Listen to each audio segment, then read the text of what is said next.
Hey people, I'm Subramaniam. My student ID number is S1443509 and I'm here to present you my essay using audio and visuals. I thank Professor Richard Coyne for introducing this project for the first time this year. And this is one of my favorite assignments of this year because this is my first talking to the camera project, which I think is interesting. I've chosen a simple but cool topic: how sounds influence the taste and our experience of the food we eat.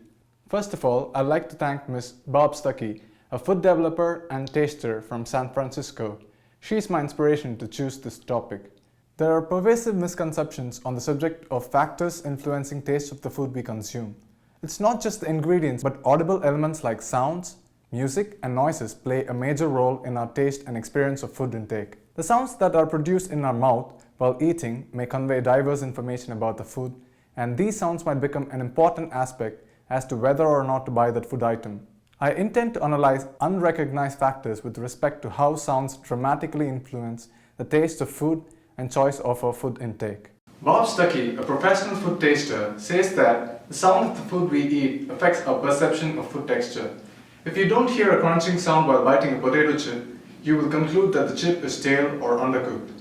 A study by Massimiliano Zampini and Charles Spence aimed to find if they could influence consumers' perception of texture by manipulating the sounds they hear while eating. They chose Pringle potato chips as they had to ensure that every chip was exactly the same. The volunteers in the study wore headphones. As they bit the chips, the researchers altered the amplitude of the sounds they played. When the decibel level of the crunching sound played through the headphones was increased, the chips were rated remarkably crisper and fresher. When it was decreased, the chips were rated older and staler. This study proved to be successful as the sounds the volunteers heard influenced the experience of chips consumption.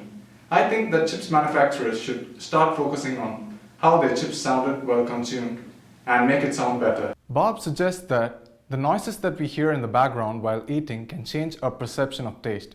In an experiment that was conducted by the University of Manchester and Unilever Food Company, blindfolded volunteers were made to listen white noise through headphones and were fed with sweets and savories. The study revealed that people's rate of taste sensitivity varied with volume level in which they heard the noise. When the audio level was high, they were hardly able to feel the taste, and when the level was low, they found the food tasty. So, I think that depending upon the level of noise a person is encircled, the extent of taste perception varies, as noises tend to mask flavorful experiences. It's hard to compare one person's perception of taste to another. It is not possible to rate the taste of food in a universal standard. Bob says that perception occurs in our minds, and each and every person's mind is biased by his upbringing, environment, genetics, and life experiences. Linda Bartoshuk, an American psychologist, suggested a solution to measure taste intensity.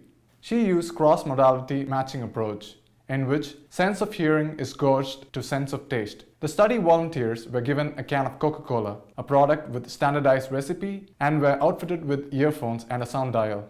The volunteers were told to adjust the volume of the sound using the sound dial to match the sweetness of the Coke. The results made the whole bunch of people to be categorized into two: hypertasters and tolerant tasters.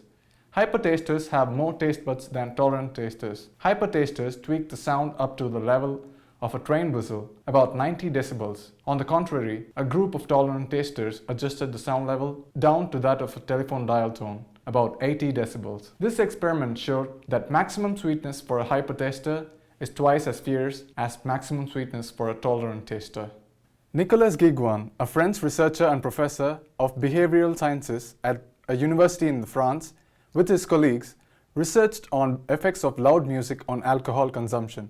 In this study, researchers visited 2 bars in a small city in France for 3 Saturday evenings. The study subjects were 40 males who were unaware that they were being observed, who ordered a glass of draft beer. Observers randomly manipulated the sound levels of the music in the bar, considering 72 dB as normal and 88 dB as high, before choosing a participant. Results showed that high sound levels of music induced increased drinking within a little amount of time. Guiguin offered 2 hypotheses for why this may have occurred. 1. High sound levels may have caused higher arousal, which led the subjects to drink faster and to order more drinks, said Guiguin. 2. Loud music may have had a negative effect on social interaction in the bar, so that patrons drank more because they talked less. I believe that every research starts with experiencing personally. In a self-study conducted by me, I learned about my own perception and experience of eating food. As I generally enjoy spicy food items, I chose to experiment with chicken shawarma wrap, which I've never eaten before, prepared at the Moss Kitchen restaurant, a popular takeaway spot in Edinburgh. I bought chicken shawarma wrap for lunch for 3 non-consecutive days. The first day, I ate it sitting alone in one of my sound studios I generally work in. It was absolutely silent. I experienced the complete spicy tang in my tongue and gut. I would rate the taste 7 out of 10. The second day, I ate it sitting with my flatmates. I didn't talk, but everyone around me were chattering aloud.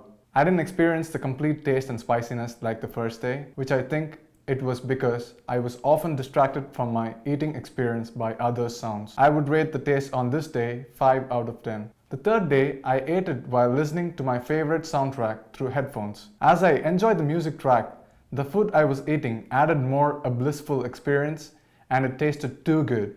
I would rate the taste 9 out of 10 on the third day. To conclude, I think that people should not just judge a food by the 2 senses, taste and aroma, but should consider sound element of the food as well in order to get a complete experience. Thank you.